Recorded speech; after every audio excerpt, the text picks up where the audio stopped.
పిల్లల నుంచి పెద్దల వరకు తినగలిగే ఆహారంలో బాదం పప్పు కూడా ఒకటి.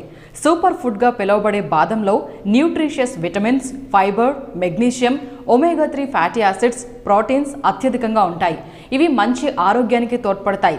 బాదంను క్రమం తప్పకుండా తినడం వల్ల గుండె ఆరోగ్యం మెరుగుపడుతుంది. అలాగే బాదం ప్రతిరోజు తినడం వల్ల ఇన్సులిన్ స్థాయి అదుపులో ఉంటుంది.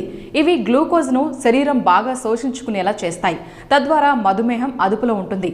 అయితే నానబెట్టిన బాదం తినొచ్చా అన్నది చాలా మందిలో ఉండే సందేహం. వాస్తవానికి కొందరు నానబెట్టిన బాదం తింటే మరికొందరు బాదంను డైరెక్ట్గా తీసుకుంటారు. కానీ నానబెట్టిన బాదం పప్పులు తినడమే ఆరోగ్యానికి మంచిది. ఎందుకంటే బాదం పప్పుల మీద ఉండే తొక్కలో టానిన్ అనే పదార్థం ఉంటుంది. అది మన శరీరం పోషకాలను గ్రహించకుండా చేస్తుంది.